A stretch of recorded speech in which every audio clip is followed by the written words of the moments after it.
Sit comfortably with your back straight and your eyes are closed.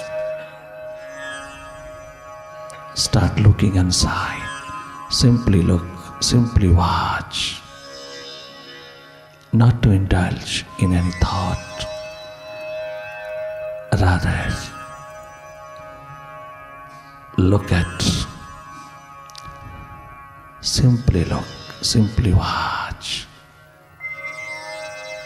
Whatever happening before you inside, you simply look.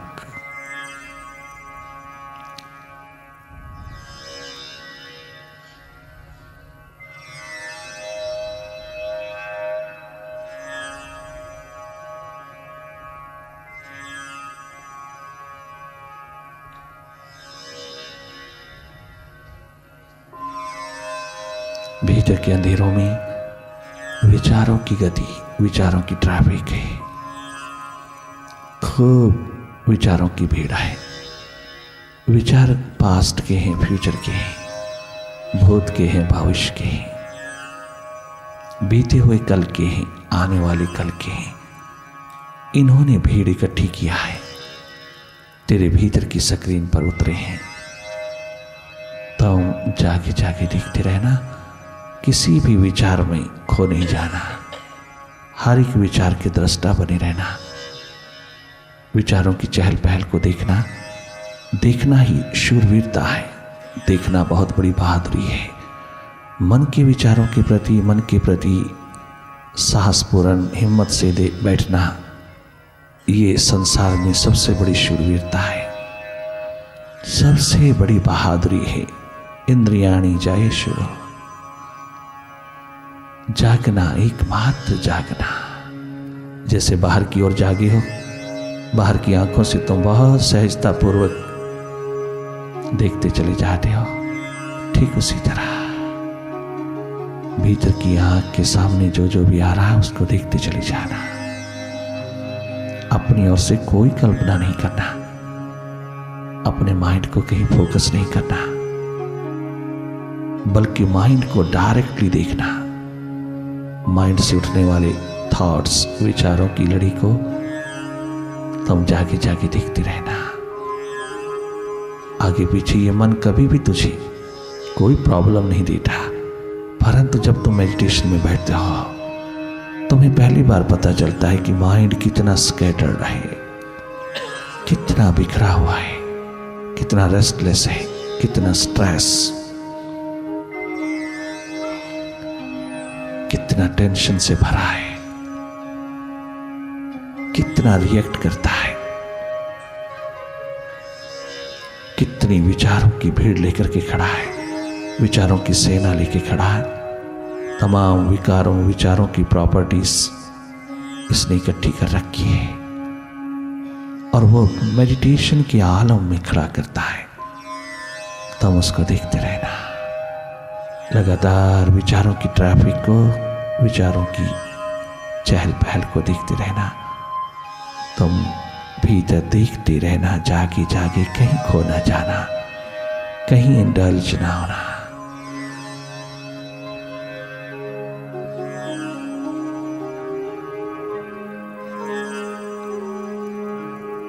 जो जो मन से हटते जाओगी, विचारों से हटते जाओगी, अंधेरों से हटते चले जाओगी, तुम्हारी ऊर्जा, तुम्हारी एनर्जी अपने आप अपवर्ड होती चली जाती है। ये मूलाधार से अपने आप उठती है। अगर तूने तनिक मात्र भी किसी क्रिया में उतरने की कोशिश किया तो ये ऊर्जा जन्मों जन्मों तक भी तेरे शिखर को नहीं छू पाएगी, ये ऊर्ध्वगामी नहीं हो पाएगी। तूने कुछ करना नहीं, तूने अक्रिया की स्टेट में, अक्रिया की स्थिति में रहना है। तूने केवल जागे जागे रहना है, तूने अपने स्वभाव में रहना है, साक्षी दृष्टा होकर के देखते रहना है, केवल अपने स्वभाव में रहना, अकर्ता साक्षी दृष्टा एकमात्र चेतन होकर के रहना। तुम महासूर्य हो, तुम शिवनेत्र हो, तुम वही होकर के रहना जो तुम हो, और कुछ करना नहीं। भीतर की यात्रा पर, भीतर की राह पर कुछ भी नहीं करना, और कुछ न करना बहुत बड़ी बहादुरी है। वरना तो मन पल पल कर रहा है और तू मन बन कर के घूम रहा है। मन से हट करके देखना, मन की गति को देखना, कुछ करना नहीं, जागे जागे देखना। जो जो तुम अपनी सुरती संभालोगी, आपकी ऊर्जा, आपकी एनर्जी अपने आप मल्टीप्लाई होती हुई, शुद्ध होती हुई, सदा ही भीतर के आकाश की ओर बढ़ने लगेगी। ये अग्नि सदा ही सहस्रार की ओर, ब्रह्मरंध्र की ओर, अपने शिखरों की ओर बढ़ने लगती है, और तेरे जीवन में तमाम रसायनों को, तमाम केमिकल्स को ट्रांसफॉर्म करती चली जाती है। तेरे जीवन का रूपांतरण होने लगता है जब ये ऊर्जा ऊपर उठती है। परंतु इसको उठने देना, तुम जब तक मन के साथ जुड़े हो तब तक नहीं हो सकेगा, तब तक ये इम्पॉसिबल है। तुम मन से हट करके अपने स्वभाव में आइएगा। मन, बुद्धि, इंद्रियां, बॉडी सब अपने स्वभाव में चल रहे हैं। ये उनका स्वभाव है। बाहर जाते हैं, बाहर उनका स्रोत है, वो बिल्कुल अपने स्वभाव में है। तुम भीतर, तुम्हारा स्रोत भीतर है, वर्तमान है। तुम प्रेजेंट मोमेंट्स में रहना, तुम भीतर रहना, तुम जागे जागे देखते रहना,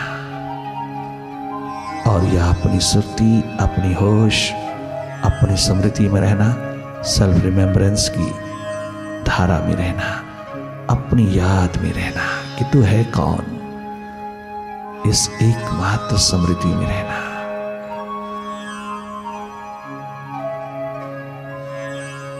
जब तक विचार चले, भले कितने भी असंख्य रूप में चले, चलने देना, तुम्हारा कुछ बिगड़ता नहीं। ये मन का खेल है, उसकी ओर ध्यान कम देना, अपनी सुरती की ओर ध्यान ज्यादा देना। तुम्हारी सुरती का प्रवाह निरंतर बना रहे, मन अपना खेल खेलता रहे, कोई चिंता नहीं। तुम्हारी सुरती जो जो प्रबल होगी, मन अपने आप समर्पित होएगा।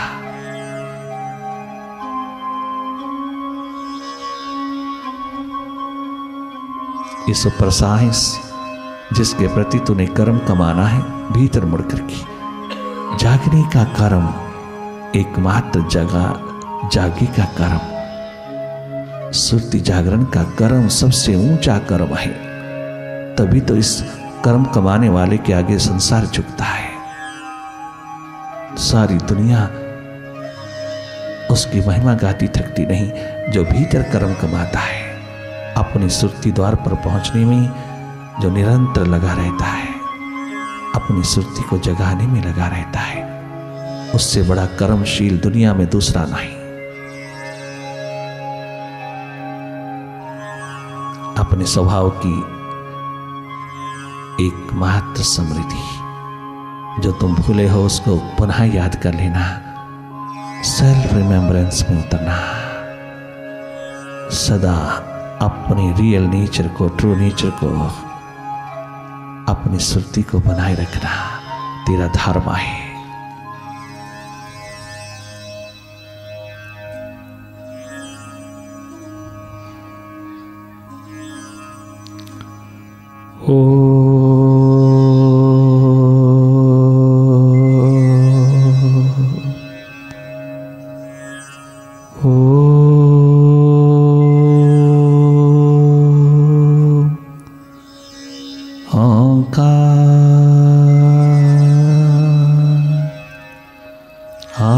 Amin.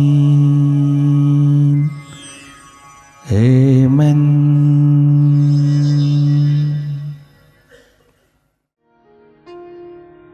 आ छोड़ के सभी सहारे, आ छोड़ के बंधन सारे, शरणे गुरुदेव की आजारी। आ छोड़ के झंझट सारी, शरणे गुरुदेव की आजारी। आ छोड़ के सभी सहारे शरण गुरुदेव की आ जा रे। तेरा बिगड़ा जीवन संवारे, तेरा भटका जीवन संभाले, शरण गुरुदेव की आ जा रे। आ छोड़ के झंझट सारे,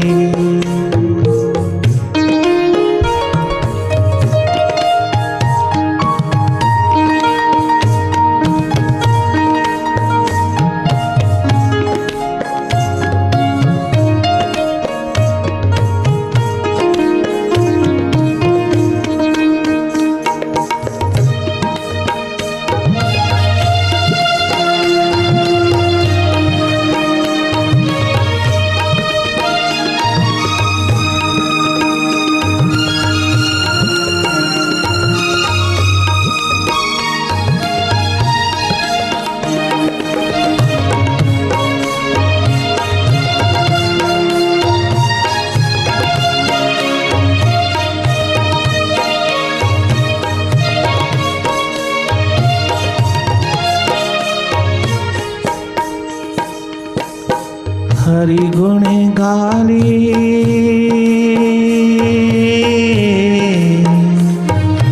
हरि गुण गाली, प्रभु गोरी छानी, मनुआ अभिमानी।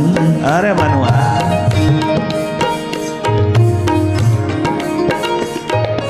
हरि गुण गाली, प्रभु गोरी छानी, मनुआ अभिमानी।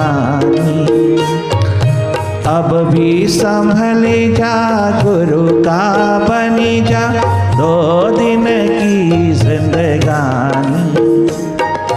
अब भी संभल जा, गुरु का बनी जा, 2 दिन की जिंदगानी। यूं ही व्यर्थ न जन्म गंवारे, यूं ही व्यर्थ न जन्म गंवारे, शरण गुरुदेव की आ जा रे।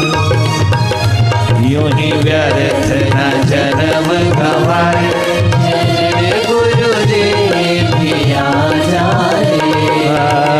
यूं ही व्यर्थ न जवानी गंवाले, शरण गुरुदेव की आ जा रे। सभी सहारे, शरण गुरुदेव की आ जा रे।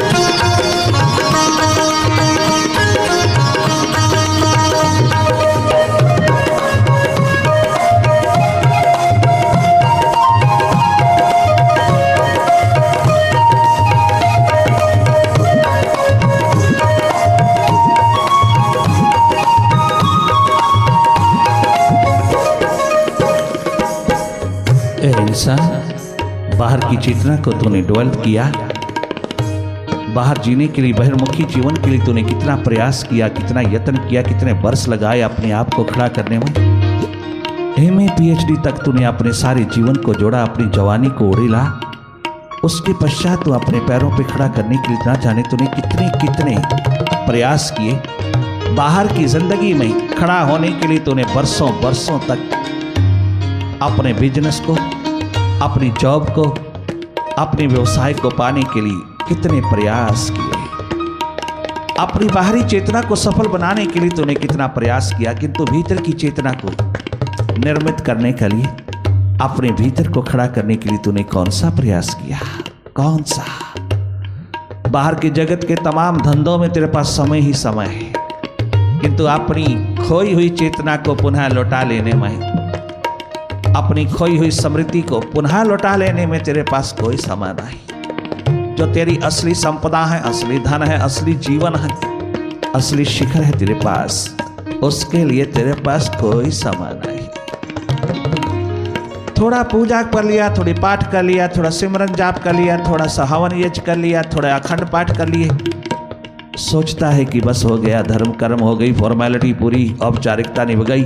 तो ये सब साधन करता है भयवश, डरता मरता हुआ कि तेरा कुछ बिगड़ना चाहे, लालचवश करता, लोभवश करता है, तुझे कुछ पाना है, तेरी मांगे हैं, इच्छाएं हैं, आकांक्षाएं हैं, महत्वाकांक्षाएं हैं, तेरी एम्बिशंस हैं जो फुलफिल नहीं हो पा रही उसकी कृपा के बिना।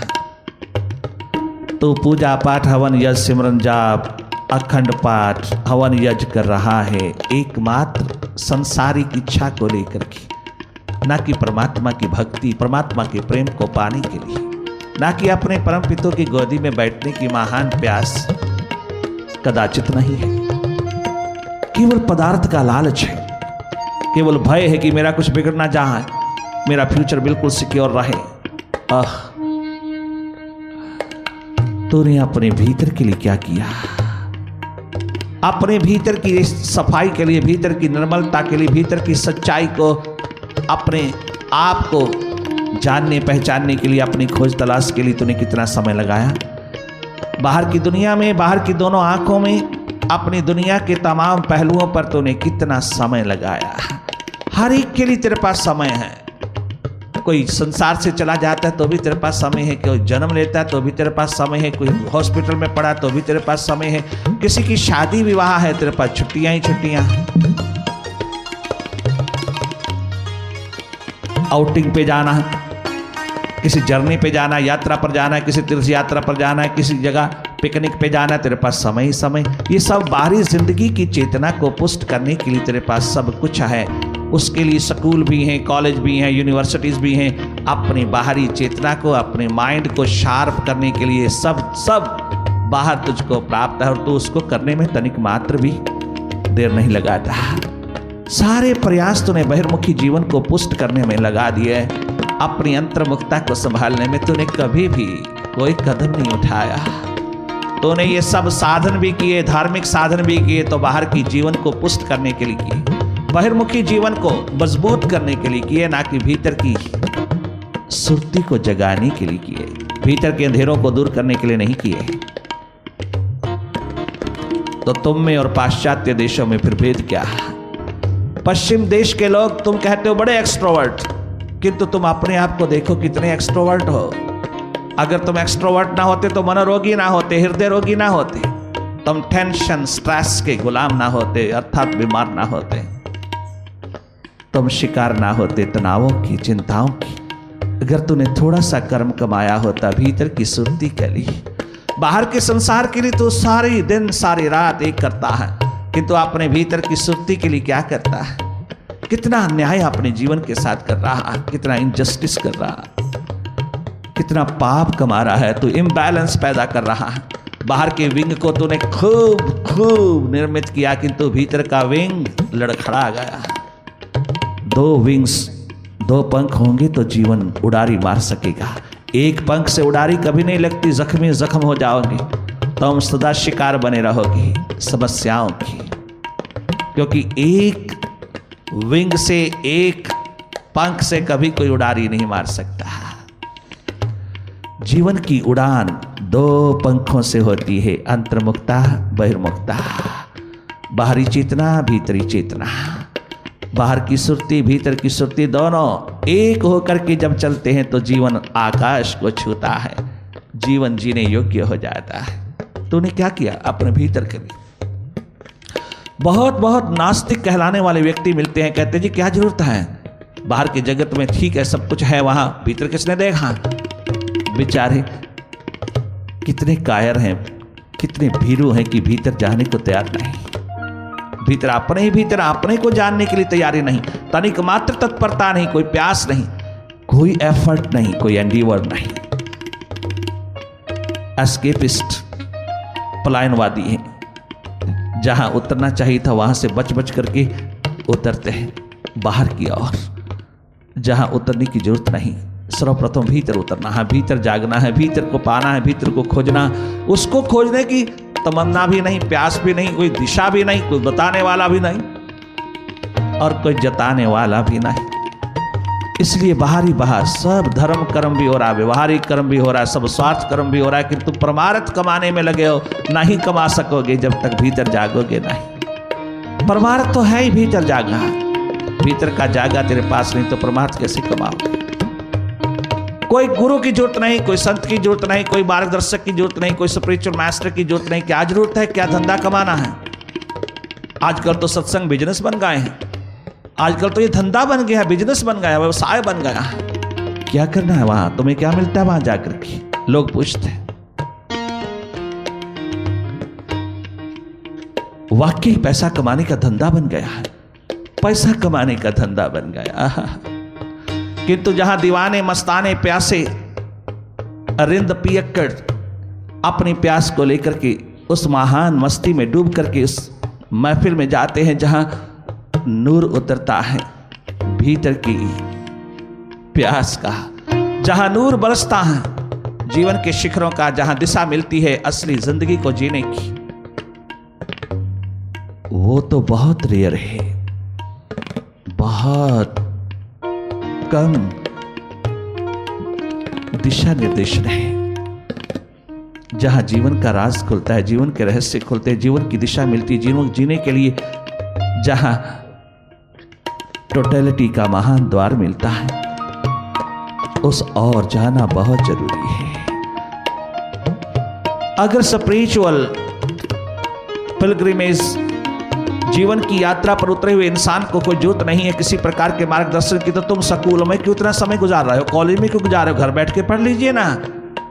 आप ये कायदे, ये किताबें घर में बैठ करके पढ़ लीजिए। क्यों ट्यूटर लगाते हो, कोई ट्यूशन करते हो, क्यों ट्यूशन करवाते हो, क्यों स्कूल कॉलेज यूनिवर्सिटी में इतना खर्च कर रहे हो। ये किताबें तो तुम घर में बैठ के पढ़ सकते हो। किंतु जहां किताब नहीं, जहां पुस्तक नहीं है, जहां केवल मात्र एक प्रयोगशाला ही प्रयोगशाला है, एकमात्र लेबोरेटरी ही लेबोरेटरी है स्पिरिचुअलिटी की, एक रूहानियत का लैब ही लैब है, प्रयोगशाला है, और वहां तूने खुद उतर करके करना है। जहां कोई किताब कुछ बता नहीं सकती और बताए भी तो जा नहीं सकती, पहुंचा नहीं सकती, कोई पुस्तक वहां नहीं पहुंचा सकती, कोई शास्त्र वहां नहीं पहुंचा सकता, केवल इशारा कर सकता है। पहुंचना तूने है, किंतु तेरे को दिशा शास्त्रों से नहीं मिल सकती, जागे पुरुषों से मिलेगी। जागे पुरुष शास्त्रों में उतर करके, शास्त्रों के बिना भी अपने गुरु कृपा को लेकर के जो उतरे हैं वो शास्त्र हो गए हैं, लिविंग शास्त्र हैं वहां, लिविंग सदग्रंथ हैं वहां, लिविंग चलते फिरते महान तीर्थ हैं वहां, जिनके द्वार पर बैठ करके इंसान अपने आप को तीर्थ बनाता है, अपना जागा उपलब्ध करता है, अपनी जीवन ज्योत जगाता है। जरूरी है उनकी संगति, उनके सानिध्य में बैठ करके अपने जीवन को पहचानना, अपनी खोज, अपनी तलाश करना। अगर सानिध्य मिल जाए, अगर संगति मिल जाए, अगर वाइब्रेशन का आलम मिल जाए, अगर उसकी समीपता निकटता मिल जाए, तो इससे बड़ा धन दुनिया में नहीं है, इससे बड़ी संपदा दुनिया में नहीं। बहिर्मुखी जीवन में निरंतर लगे हो, थोड़ा समय भीतर की अपने भीतर बैठे प्रभु को रिझाने में भी देना, अपनी सुरती को रिझाना, अपनी सुरती को जगाना, अपनी सुरती में जीना, यही तेरा धर्म है। वास्तविक धर्म तेरी आत्मा का, तेरे स्वरूप का एकमात्र यही है, अपनी सुरती में जीना। इस सुरती जागरण में ही सब जितने भी महापुरुष हुए, जितने भी अवतारी पुरुष हुए, देखना भगवान राम को 20 वर्ष लगातार महलों से हट करके गुरु के चरणों में रहे हैं, केवल सुरती के लिए पूरा समय लगा दिया। 20 वर्ष लगातार निरंतर गुरु के द्वार पर रहे हैं चारों भैया, और हजारों हजारों अन्य साधकों के साथ रहे हैं। पूरी तरह कटअप होकर के अपनी तमाम बचपन की धारा को, अपनी जवानी की धारा को 25 वर्ष तक लगातार गुरु के द्वार पर रहे हैं। कटअप होकर के पूरी तरह संसार से, पूरी तरह से, महलों से, तमाम ऐश्वर्य के साधनों से, ऐश्वर्य के शिखरों से पूरी तरह से हट करके अपने गुरु के द्वार पर मिट मिट करके रहे हैं। वो राजकुमार अवतारी शक्तियां होकर के भी गुरु के द्वार पर लकड़ियां काटने जाते हैं, गुरु के द्वार की सेवा में डूबे हैं, मिट गए हैं, चौके साफ करते हैं, नीचे सोते हैं।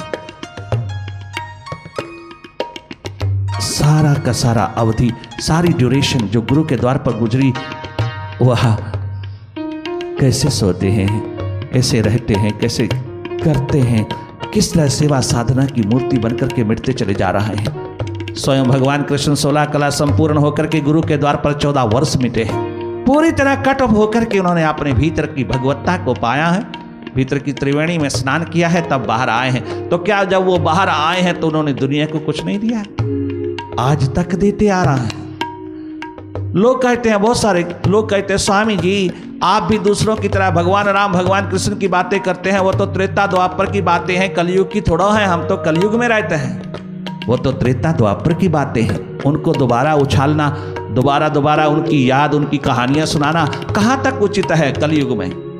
तो हमने कहा फिर कलयुग में उनके मंदिर क्यों बना रहा है, उनकी पूजा क्यों कर रहे हैं, उनके द्वार पर भिखारी बनकर के खड़े हो? अगर कलयुग में उनकी कोई भी रेलेवेंसी नहीं है,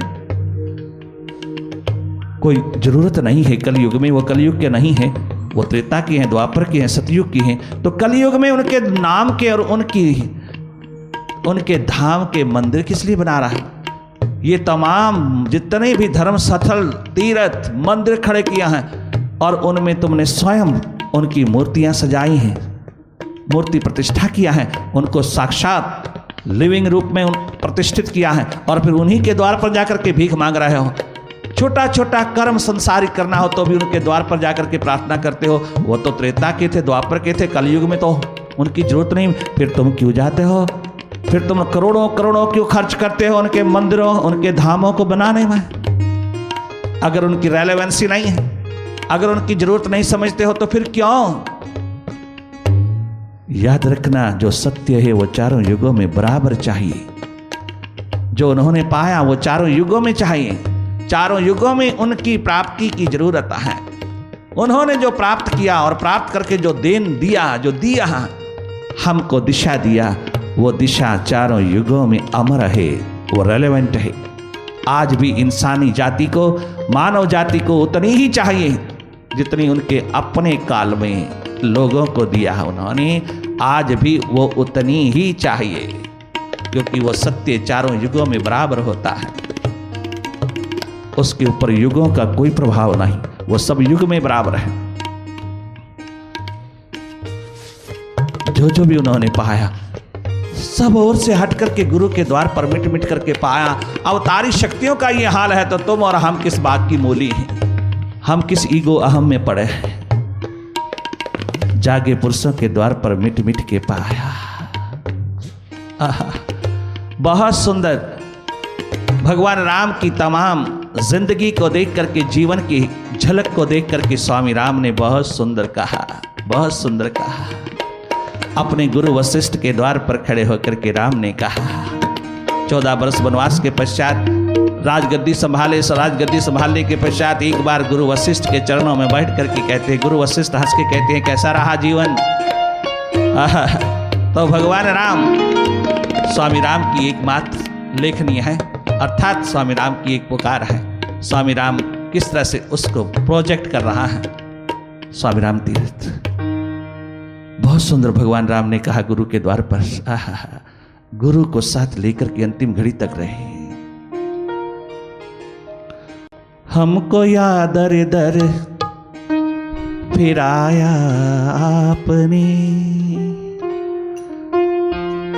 हमको याद दर घुमाया यार ने, हमको याद दर फिराया यार ने, हमको याद दर फिराया यार ने, हमको याद दर फिराया यार ने, हमको याद दर फिराया यार ने, हमको याद दर फिराया यार ने, लामका में घर बनाया यार ने, लामका में घर बनाया यार ने।